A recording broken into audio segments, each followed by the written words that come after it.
아무도 나와 같은 영상을 만들지 않는 데는 이유가 있어. 나처럼 살고 싶어 하는 사람이 없으니까. 내가 사는 삶이나 내 머릿속 생각들을 보면 정말 비참할지도 몰라. 그런데 난 행복해. 솔직히 말하면 행복보다 불행했던 시간이 더 많았지. 유튜브를 그만두고 싶었던 순간도 있었어. 사람들은 나를 보고 미스터 비스트, 지구상에서 가장 큰 유튜버, 엄청난 제국을 세운 남자라고 하지만 난 그냥 26살일 뿐이야. 물론 월드 앤 비스트 게임도 있고 기록도 깨고 있고 엄청난 일들이 벌어지고 있지만 이 모든 건 혼란 속에서 시작됐지. 적응하지 못했던 괴짜 같은 아이였으니까. 어릴 때 엄마를 잘 돌보고 싶었어. 11살 때 우리 가족은 완전히 파산했거든. 그때 난 유튜버가 되지 못하면 죽는다는 생각으로 달렸어. 아무도 영상을 보지 않아도 멈추지 않았지. 그 고집이 나를 여기까지 데려온 거야. 엄마는 내 고집 때문에 힘들어했어. 유튜브보다 공부하길 원했지만 난 계속 영상을 찍었어. 다른 사람들과 어울리는 건 시간 낭비라고 생각했거든. 평범해지고 싶었던 적도 있어. 내가 너무 극단적이라 스스로도 무서웠거든. 성공하면 존경받지만 실패하면 미친놈 취급을 받으니까. 학교에서 어울리려 사우스 파크도 봤지만 결국 적응하지 못했어. 선생님들조차 내 말이 안 통한다고 생각할 정도였으니까. 우리 집안 상황도 좋지 않았어. 엄마는 2가지 일을 하면서 간신히 생계를 유지했지. 난 크론병도 있었고 형도 건강이 안 좋았어. 엄마가 집에 오면 난 유튜브 영상을 찍느라 숙제는 안 하고 있었지. 엄마는 울면서 숙제 좀 하라고 애원했지만 난 왜 숙제를 그렇게 하고 싶어? 난 성공하고 싶어라고 말했어. 내가 지금 생각해도 미쳤던 것 같아. 그런데 결국 모든 게 잘 풀렸지. 유튜브로 돈을 벌기 시작하자 가장 먼저 한 일은 엄마를 챙기는 거였어. 엄마가 없었다면 나는 지금의 내가 될 수 없었으니까. 내가 성공하자 엄마는 그때부터 나를 믿기 시작했고 우리의 관계도 훨씬 좋아졌어. 사람들은 내 성공의 동기를 단지 돈이라고 생각하지만 난 이 일을 정말 사랑해. 물론 돈도 중요하지만 가족을 돌보고 사람들과 소통하고 내 열정을 펼치는 것, 이 모든 것이 나를 움직이는 이유야. 가끔씩 사람들이 나처럼 극단적으로 일에 집착하는 걸 이해하지 못할 수도 있어. 하지만 난 그게 내 초능력이라고 생각해. 끝없이 집착할 수 있는 능력 말이야. 그래서 난 오늘도 멈추지 않아. 뭔가 나도 그런 걸 가질 수 있을 것 같은 생각이 들었어. 그런데 가끔 이상한 기분이 들기도 했지. 사실 그건 내가 원하던 게 아니었어. 지난 10년 동안 정말 열심히 유튜브를 했는데 처음 몇 년 동안은 아무도 보지 않았지. 정말 이상한 느낌이었어. 나 혼자만의 집착 같았어. 아무도 관심을 기울이지 않을 때도 난 계속했어. 하루는 19살인가 20살쯤 되었을 때 스카이프에서 친구들과 18시간 넘게 영상에 대해 토론하고 잠시 잠자리에 들고 다시 일어나서 또 똑같은 통화를 했던 기억이 나. 하루 종일 비디오를 만들고 왜 어떤 영상이 잘 되고 어떤 영상이 안 되는지 분석했어. 11살부터 15살까지 유튜브와 야구 사이에서 고민했어. 그런데 15살 때 갑자기 크론병에 걸렸지. 몸무게가 급격히 줄었고 야구를 계속하기 어렵다는 걸 깨달았어. 결국 유튜브만 남았고 오로지 그것만 생각했어. 그러다가 최근 몇 년 동안 비즈니스에도 빠지게 되었어. 초콜릿 회사를 시작했는데 처음엔 별 생각 없이 시작했지만 나중에는 유튜브 비디오를 만들 때와 비슷한 느낌을 주더라. 초콜릿 산업에 이렇게 많은 시간을 투자하게 될 줄 몰랐어. 이제는 초콜릿 산업에 대해서도 너무 많이 알게 됐지. 그리고 난 늘 복잡하고 어려운 문제를 해결하는 걸 좋아해. 그게 아마 내가 침대에서 일어나게 만드는 원동력인 것 같아. 문제는 어려울수록 더 매력적이고 내 흥미를 끌어. 사실 크론병을 앓고 있는 것도 내 인생에서 큰 부분이야. 15살 때 처음 병이 시작되었고 면역 체계가 스스로를 공격하면서 급격히 체중이 줄었지. 하루에도 여러 번 화장실을 가고 계속 통증을 느꼈어. 결국 면역 억제제를 복용했는데 증상은 억제됐지만 면역력이 약해져 늘 아팠어. ADHD도 진단받았지만 난 나쁘게 생각하지 않아. 오히려 집착하고 깊이 빠지는 성향이 내 성공의 비결이라고 생각해. 남들이 불가능하다고 하면 더 도전하고 싶어지거든. 내가 하는 일은 보라색 소를 만드는 것과 같다고 생각해.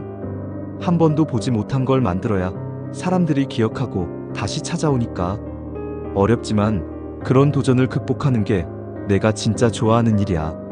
그래서 나랑 같이 일하려면 열정적이고 어려운 문제를 즐기며 꾸준히 성장하는 사람이었으면 좋겠어. 그런 사람이면 10년 이상 함께 할 수 있을 거야. 내가 가장 좋아하는 사람들 몇몇은 오랜 시간 훈련과 작업에 몰두해 있었어. 예를 들면 타일러 같은 사람. 내 비디오 중 많은 부분을 그에게 맡기고 하루에도 여러 번 얘기했을 정도니까.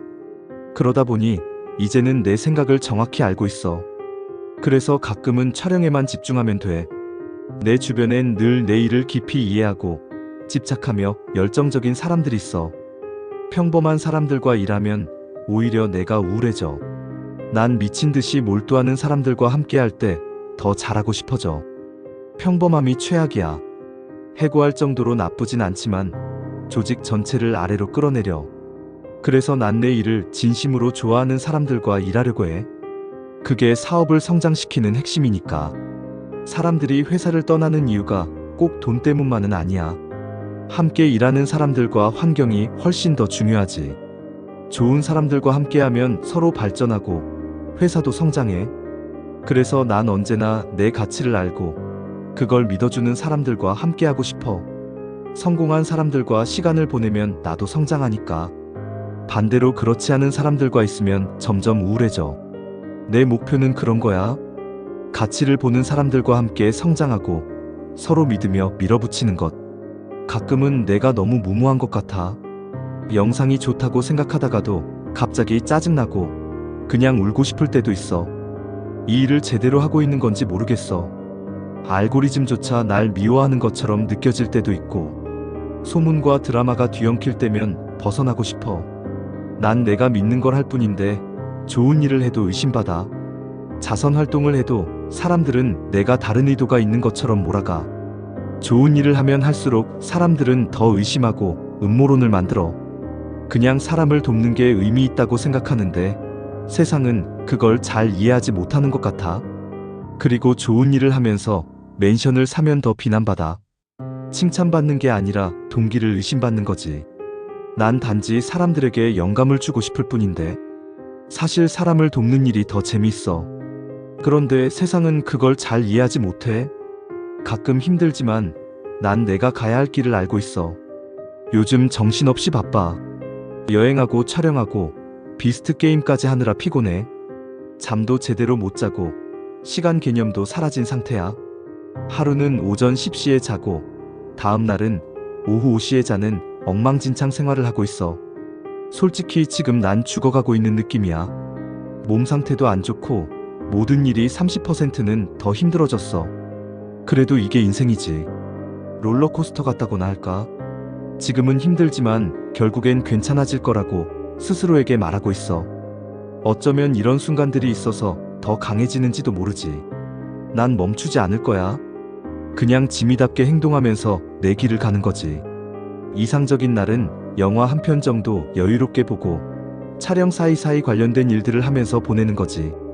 메인 채널은 내가 항상 프레임 안에 있어야 해서 부담스럽긴 하지만 그래도 이게 내 일의 중심이니까 어쩔 수 없겠지.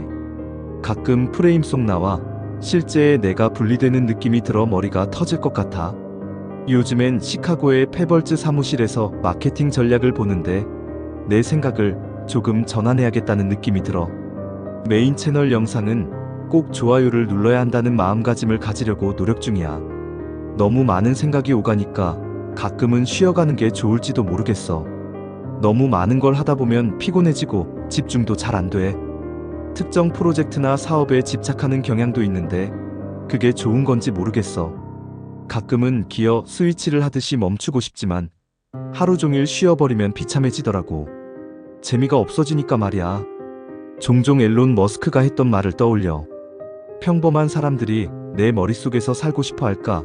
그리고 나는 행복한가? 평범한 사람이라면 아마 내 삶을 원하지 않을 거야. 하루 종일 일만 하고 로봇처럼 반복되는 삶이니까. 가끔 보드게임을 하고 싶다가도 일정표를 보면 미뤄지게 돼 있더라. 그래서 가끔 동물원의 동물처럼 느껴져. 자유의지도 없는 로봇처럼. 그런데 이상한 건 그럼에도 이 삶을 선택했다는 거야. 성공하고 세상에 변화를 주고 싶다면 이런 삶을 살아야 한다고 생각해. 그래서 내 감정이나 생각들을 다룰 때도 조심스러워. 내가 원하는 대로 살고 싶지만 현실은 촬영 일정과 연설, 네트워킹으로 가득 차 있으니까. 비즈니스가 내 어깨에 달려있다는 압박감도 있지.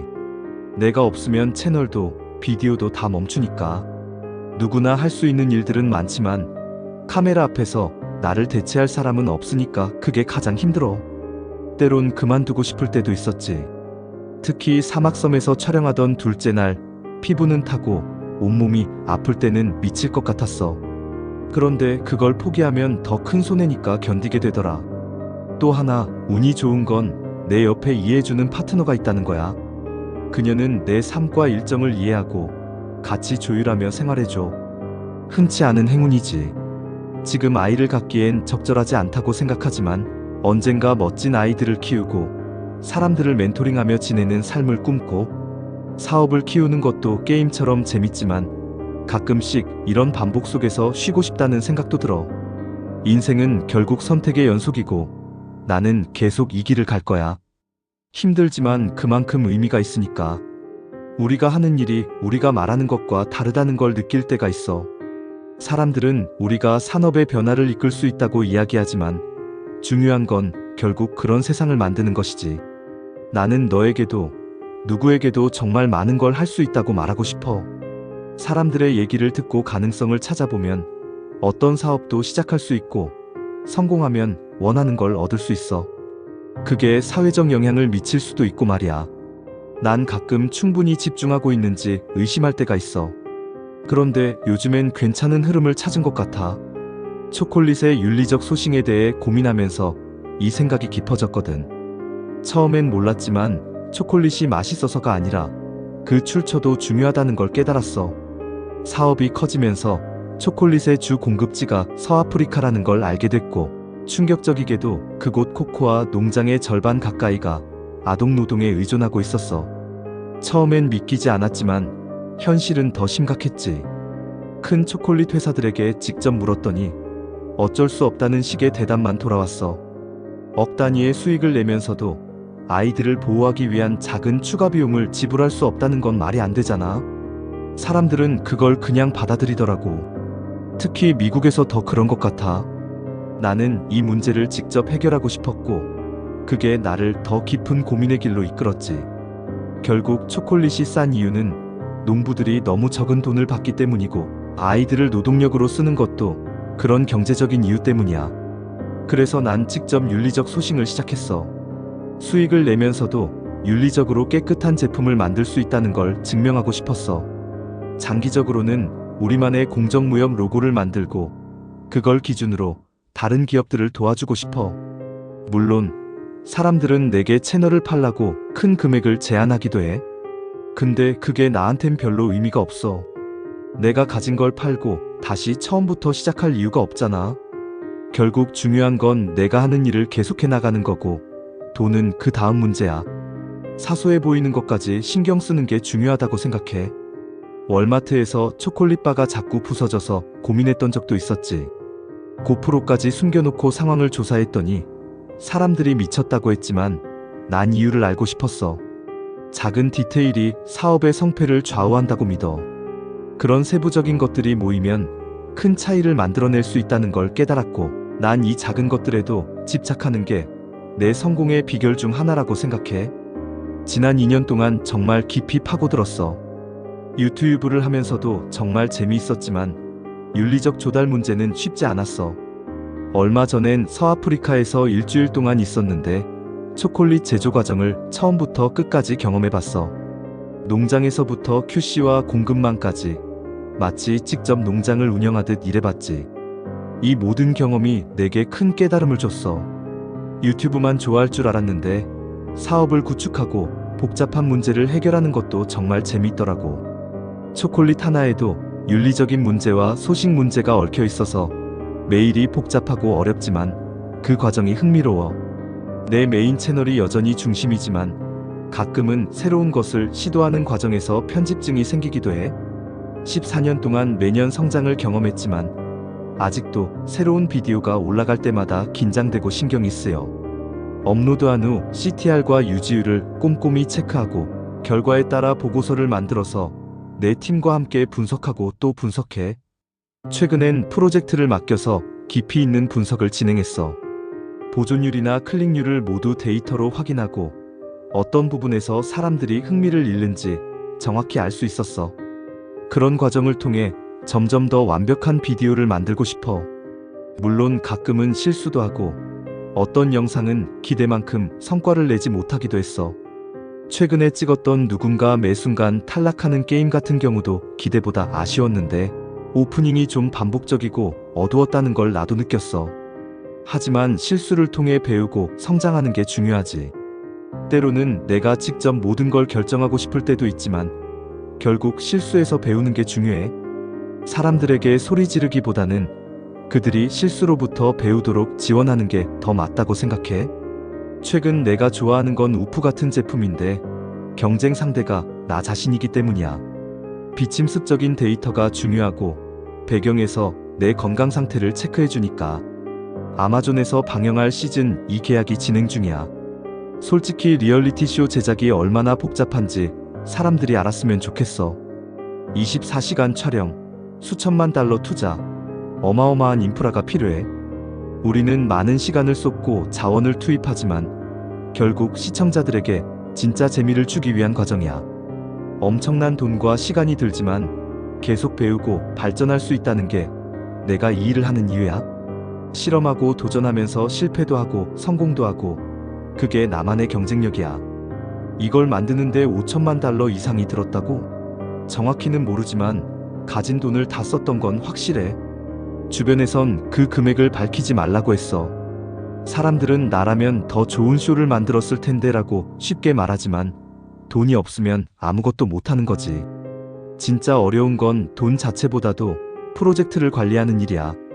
무한한 세부 사항을 통제해야 하니까. 그리고 1억 달러는 이미 넘었어.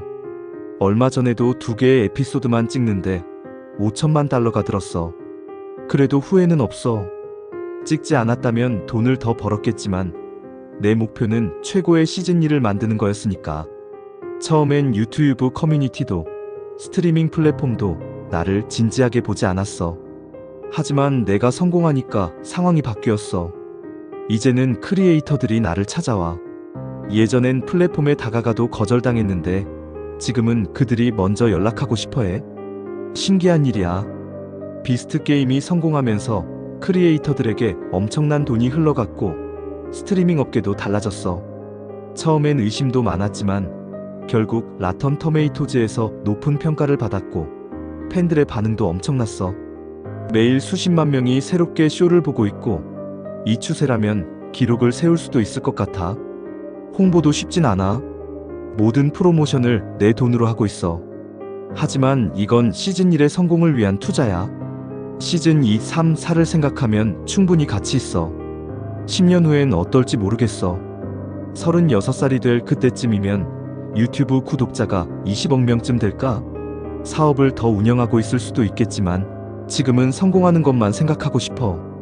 이 사진을 보니까 옛날 생각이 나네.